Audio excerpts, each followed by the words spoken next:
অস্ত্র পরিত্যাগ করতে ইসরায়েলকে শর্ত দিয়েছে হামাস। প্রকাশ্যে এলেন হামাস নেতা সিনওয়ার, সাক্ষাৎ করলেন যোদ্ধাদের সঙ্গে। বিশ্বের ভবিষ্যৎ নির্ধারিত হবে ইউক্রেনে, কিয়েভকে মাশুল দিতে হবে। যুক্তরাষ্ট্রের বিশ্ববিদ্যালয়গুলোতে যা হচ্ছে তা ভয়ঙ্কর মনে করেন নেতানিয়াহু। কোন শর্তে অস্ত্র পরিত্যাগ করতে রাজি হামাস? দীর্ঘ টানা 200 দিনেরও বেশি সময় ধরে ফিলিস্তিনের গাজা উপত্যকায় নির্বিচারে আগ্রাসন চালিয়ে যাচ্ছে ইহুদিবাদী ইসরায়েল। এই সময় ইসরায়েলি বাহিনীর বর্বরতায় প্রাণ হারিয়েছেন অন্তত 34,262 ফিলিস্তিনি।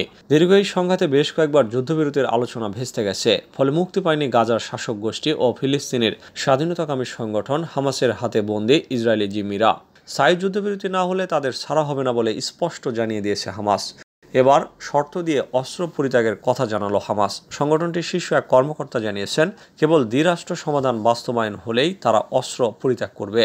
খলিল আল হাইয়া নামের এই হামাস নেতা বলেন, গোষ্ঠীটি 5 বছর বা তার বেশি সময়ে যুদ্ধবিরতিতে সম্মত হতে এবং একটি রাজনৈতিক দলে রূপান্তর হতে ইচ্ছুক যদি দ্বিরাষ্ট্রীয় সমাধান বাস্তবায়িত হয়। অ্যাসোসিয়েটেড প্রেসের বরাদ্দে এই তথ্য জানিয়েছে কাতার ভিত্তিক সংবাদ মাধ্যম আল জাজিরা। প্রতিবেদনে বলা হয়েছে, আল হাইয়া তুরস্কের রাজধানী ইস্তাম্বুলে এপির সাথে একটি সাক্ষাৎকারে বলেন, হামাস গাজা এবং পশ্চিম তীরের জন্য একটি ঐক্যবদ্ধ সরকার গঠনে অংশ নিতে চায়। তিনি বলেন, অভিজ্ঞতা থেকে দেখা যায় বিশ্বজুড়ে যারা দখলদারদের বিরুদ্ধে লড়াই করেছে, যখন তারা স্বাধীন হয়েছে এবং তাদের অধিকার এবং রাষ্ট্র পেয়েছে, তখন তারা কি করেছে? তারা রাজনৈতিক দলে পরিণত হয়েছে এবং তাদের রক্ষাকারী যুদ্ধবাহিনী জাতীয় সেনাবাহিনীতে পরিণত হয়েছে।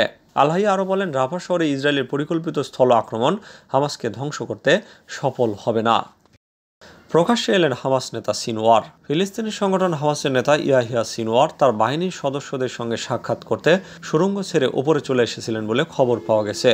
হামাসের একটি শীর্ষ সূত্র আল আরাবি আল জাদিদকে এই তথ্য জানিয়েছেন। সূত্রটি জানায়, সিনওয়ার সম্প্রতি প্রতিরোধ বাহিনী এবং দখলদার সেনাবাহিনীর মধ্যকার সংঘাতের স্থানগুলো পরিদর্শন করেছেন। তিনি সুড়ঙ্গে নয়, বরং মাটির উপরে হামাস যোদ্ধাদের কয়েকজনের সঙ্গে সাক্ষাৎ করেছেন। সূত্রটি দাবি করে, সিনওয়ার বাস্তবতা থেকে বিচ্ছিন্ন নন। তিনি বলেন, সুড়ঙ্গের ভেতরে সিনওয়ার বিচ্ছিন্ন আছেন বলে যে দাবি করা হয় তা আসলে নেতানিয়াহু এবং তার সংস্থাগুলোর প্রোপাগান্ডা। তার মিত্রদের কাছে ঘোষণা করা তাদের লক্ষ্য হাসিলে ব্যর্থতা ঢাকাতে তারা এইসব কথা বলেন। একই সঙ্গে যুদ্ধবিরতির চুক্তির প্রথম ধাপে 40 জনের বদলে 20 জিম্মিকে মুক্তি দিতে হামাস আগ্রহী বলে যে খবর প্রকাশিত হয়েছে সেটিও অস্বীকার করে ওই সূত্রটি জানায়, গাজায় আটক জিম্মিদের ঠিক কতজন এখনও বেঁচে আছে তা নির্ভুলভাবে নির্ধারণ করা সম্ভব নয়। তবে কয়েকটি মিডিয়ায় যে খবর প্রকাশিত হয়েছে সংখ্যাটি তার থেকে অনেক বেশি। বিশ্বের ভবিষ্যৎ নির্ধারিত হবে ইউক্রেনে, কিয়েভকে মাশুল দিতে হবে। বেলারুশের প্রেসিডেন্ট আলেকজান্ডার লুকাশেঙ্কো বলেছেন, যে কয়েকটি গুরুত্বপূর্ণ বিষয় বিশ্বের ভাগ্য নির্ধারণ করবে তার মধ্যে ইউক্রেন যুদ্ধ একটি। গতকাল তিনি দেশের সংসদ সদস্য, সরকারি কর্মকর্তা এবং রাজনৈতিক ব্যক্তিত্বদের এক সমাবেশে এই কথা বলেন। লুকাশেঙ্কো বলেন, ইউক্রেন যে নীতি অনুসরণ করছে তার চেয়ে ভিন্ন নীতি অনুসরণ করছে বেলারুশ। চাপের মুখে বেলারুশ নিজের স্বাধীনতার সার্বভৌমত্ব টিকে রেখেছে, কিন্তু ইউক্রেন পশ্চিমা চাপের মুখে নতি স্বীকার করেছে। তিনি বলেন, এখন সবাই বুঝতে পেরেছে যে আজকের ইউক্রেন একটি মিলিটারি রেঞ্জ, যেখানে বিশ্বের একটি অংশের বিষয়ে সিদ্ধান্ত হবে। বিশ্বের সবচেয়ে বড় পরমাণু শক্তিধর দেশ এখন ইউক্রেনের ভূখণ্ডে যুদ্ধ করছে। অন্যদিকে ইউক্রেনের সরকার দেশের জনগণের জীবনের বিনিময়ে পশ্চিমাদের কাছ থেকে অস্ত্র নিচ্ছে আর দর কষাকষি শক্তি হারিয়েছে। আমরা এই বেদনাদায়ক চিত্র দেখছি। বেলারুশের প্রেসিডেন্ট সুস্পষ্ট করে বলেন, ইউক্রেন তার ঐতিহাসিক দেশগুলোর সঙ্গে বিশ্বাসঘাতকতা করছে, কিন্তু আজ হোক কাল হোক তাদের ভুলের মাশুল দিতেই হবে। যুক্তরাষ্ট্রের বিশ্ববিদ্যালয়গুলোতে যা হচ্ছে তা ভয়ঙ্কর। মার্কিন যুক্তরাষ্ট্রের বিশ্ববিদ্যালয়গুলোতে ফিলিস্তিনিপন্থী শিক্ষার্থীদের বিক্ষোভ ছড়িয়ে পড়ার ঘটনাকে ভয়ানক বলে মন্তব্য করেছেন ইসরায়েলের প্রধানমন্ত্রী বেনিয়ামিন নেতানিয়াহু। তিনি অবিলম্বে এইসব বিক্ষোভ বন্ধ করার দাবি জানিয়েছেন। তিনি বুধবার এক ভিডিও বার্তায় দাবি করেন, মার্কিন যুক্তরাষ্ট্রের প্রথম সারির বিশ্ববিদ্যালয়গুলো ইহুদি বিদ্বেষী গুন্ডাদের দখলে চলে গেছে। নেতানিয়াহু বলেন, তারা ইসরায়েলের ধ্বংস চায়। তারা ইহুদি শিক্ষার্থীদের পাশাপাশি ইহুদি শিক্ষক এবং কর্মচারীদের উপরও হামলা করছে। এই নিষ্ঠুর আচরণ যা বন্ধ করতে হবে। ইসরায়েল বিরোধী বিক্ষোভ ছড়িয়ে পড়া বিশ্ববিদ্যালয় কর্তৃপক্ষের তীব্র সমালোচনা করে বলেন, কয়েকটি বিশ্ববিদ্যালয়ের প্রেসিডেন্টরা এই বিষয়ে যে ব্যাখ্যা দিয়েছেন তা লজ্জাজনক। তাদেরকে আরও কঠোর আচরণ করতে হবে। গাজায় নেতানিয়াহু যা করছেন তার চেয়ে খারাপ আর কি হতে পারে? মার্কিন প্রতিনিধি পরিষদের সাবেক স্পিকার ন্যান্সি পেলোসি বলেছেন, গাজায় শান্তি প্রতিষ্ঠার ব্যাপারে ইসরায়েলের প্রধানমন্ত্রী বেনিয়ামিন নেতানিয়াহু একটি বাধা, ফলে তার পদত্যাগ করা উচিত। আয়ারল্যান্ড সফরকালে রাষ্ট্র নিয়ন্ত্রিত একটি রেডিও চ্যানেলকে দেওয়া সাক্ষাৎকারে পেলোসি এই কথা বলেন। 7 অক্টোবর থেকে যোদ্ধাদের চালানো অভিযানের জবাবে দখলদার ইসরায়েল যে নির্বিচারে আগ্রাসন চালাচ্ছে তার সমালোচনা করেন ন্যান্সি পেলোসি। তিনি বলেন, আমরা ইসরায়েলের আত্মরক্ষার অধিকারকে স্বীকার করি, কিন্তু নেতানিয়াহু যে নীতি অনুসরণ করছেন তা ভয়াবহ।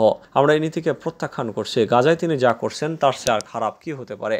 মার্কিন সাবেক স্পিকার সুস্পষ্ট করে বলেন, নেতানিয়াহুর পদত্যাগ করা উচিত। স্বাভাবিকভাবে তিনিই দায়ী।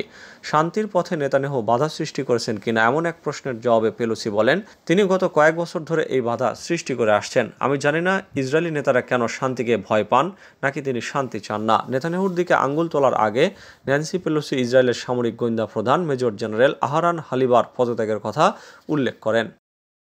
ইরানে হিজাব না পরা নারীদের ওপর ব্যাপক ধরপাকড়। হিজাব না পরে রাস্তায় বের হওয়া নারী ও তরুণীদের ওপর ব্যাপক ধরপাকড় শুরু করেছে ইরান। গত 13 এপ্রিল থেকে নূর নামের একটি নতুন ক্যাম্পেইন শুরু করে দেশটি। এরপর থেকে হিজাব আইন কার্যকরে কঠোরতা শুরু হয়েছে। ইরানে হিজাব পরিধানে কঠোর আইন রয়েছে। যারা এই আইন ভঙ্গ করেন তাদের বিরুদ্ধে কঠোর ব্যবস্থা নেওয়া হয়। নারীদের উপর চালানো ধরপাকড়ের কয়েকটি ভিডিও সামাজিক যোগাযোগ মাধ্যমে ভাইরাল হয়েছে। সেগুলোতে দেখা যাচ্ছে হিজাব ছাড়া বাইরে বের হওয়া নারীদের নৈতিকতা পুলিশের সদস্যরা জোরপূর্বক গাড়িতে করে তুলে নিয়ে যাচ্ছে। একটি ভিডিওতে দেখা যাচ্ছে রাজধানী তেহরানের ব্যস্ততম তেহরান স্কোয়ার দিয়ে হেঁটে যাচ্ছেন এক মা ও মেয়ে। ওই সময় তাদের ঘিরে ধরেন পুলিশের 5 নারী ও 2 পুরুষ সদস্য। যখন তারা গ্রেপ্তার এড়ানোর চেষ্টা করেন তখন তাদের সজোরে ধাক্কা মেরে গাড়িতে তোলা হয়। তেহরানের শহীদি বেহেশতি বিশ্ববিদ্যালয়ের দিনা গালিবাফ নামের এক নারী শিক্ষার্থী মাইক্রো ব্লগিং সাইট এক্সে লেখেন, তাকে মেট্রোতে উঠতে বাধা দেওয়া হয়। যখন তিনি জড়াজড়ি করেন তখন তাকে একটি রুমে নিয়ে যাওয়া হয়। সেখানে তাকে মারধর এবং হেনস্থা করা হয় বলে দাবি করেন তিনি। ইসরায়েলি বংশোদ্ভূত মার্কিন জিম্মির ভিডিও প্রকাশ করল হামাস। ফিলিস্তিনের স্বাধীনতাকামী গোষ্ঠী বুধবার গাজায় বন্দী এক ইসরায়েলি আমেরিকান নাগরিকের ভিডিও প্রকাশ করেছে। ফুটেজে তাকে লাইভে কথা বলতে দেখা গেছে। তবে ভিডিওটি কবে ধারণ করা সেই সম্পর্কে কোনো তথ্য পাওয়া যায়নি। অধিকৃত পূর্ব জেরুজালেম থেকে আল জাজিরার সাংবাদিক বার্নার্ড স্মিথ বলেন, ভিডিওটিতে 23 বছর বয়সী হার্স্ট গোল্ডবার্গ পোলিনকে প্রকাশ্যে নেতানিয়াহুর সমালোচনা করতে দেখা গেছে। প্রায় 3 মিনিটের ভিডিওতে তাকে বলতে শোনা যায়, ইসরায়েলি প্রধানমন্ত্রী বেনিয়ামিন নেতানিয়াহু যথেষ্ট কাজ করছেন না। হামাসের হাতে বন্দীদের বের করতে না পারার জন্য তাকে দোষারোপ করেন তিনি। ভিডিও ফুটেজ অনুসারে গোল্ডবার্গ পোলিন বলেন, তিনি প্রায় 200 দিন ধরে ভূগর্ভস্থ হামাসের টানেলে ছিলেন। ইসরায়েল এই ভিডিওগুলির ব্যবহারকে দুঃখজনক মনস্তাত্ত্বিক যুদ্ধ বলে অভিহিত করেছেন। ইউক্রেনকে গোপনে দূরপাল্লার ব্যালিস্টিক ক্ষেপণাস্ত্র দিয়েছে আমেরিকা। এর মধ্যে ইউক্রেনের বাহিনী রুশ বাহিনীর বিরুদ্ধে ওইসব ক্ষেপণাস্ত্র ব্যবহারও শুরু করেছে।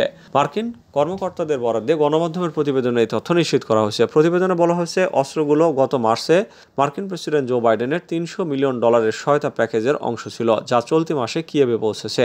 মার্কিন মিডিয়ার প্রতিবেদনে দাবি করা হয়, অধিকৃত ক্রিমিয়ায় রাশিয়ার লক্ষ্যবস্তুতে আঘাত হানার জন্য ইতিমধ্যে অন্তত একবার এই ব্যালিস্টিক ক্ষেপণাস্ত্র ব্যবহার করেছে ইউক্রেনীয় বাহিনী। বুধবার ইউক্রেনের জন্য আরও $61 বিলিয়ন নতুন সহায়তা প্যাকেজ স্বাক্ষর করেন বাইডেন। এর আগে মার্কিন যুক্তরাষ্ট্র ইউক্রেনকে army tactical missile system ATACMS এর মধ্যপাল্লার সংস্করণ সরবরাহ করেছিল। সেই সময় আরও শক্তিশালী ক্ষেপণাস্ত্র ব্যবস্থা পাঠানোর ব্যাপারে অনাগ্রহ প্রকাশ করেছিল। তবে গত ফেব্রুয়ারিতে প্রেসিডেন্ট বাইডেন ইঙ্গিত দিয়েছিলেন যে মার্কিন যুক্তরাষ্ট্র গোপনে ইউক্রেনে দূরপাল্লার ক্ষেপণাস্ত্র ব্যবস্থা, যা 300 কিলোমিটার পর্যন্ত দূরত্বের লক্ষ্যবস্তুতে আঘাত হানতে সক্ষম, তা পাঠাতে পারে তারা। মার্কিন পররাষ্ট্র মন্ত্রণালয়ের মুখপাত্র বেদান্ত প্যাটেল বলেছেন, আমি নিশ্চিত করতে পারি যে মার্কিন প্রেসিডেন্টের সরাসরি নির্দেশে ইউক্রেনকে দূরপাল্লার ATACMS ক্ষেপণাস্ত্র প্রদান করা হয়েছে।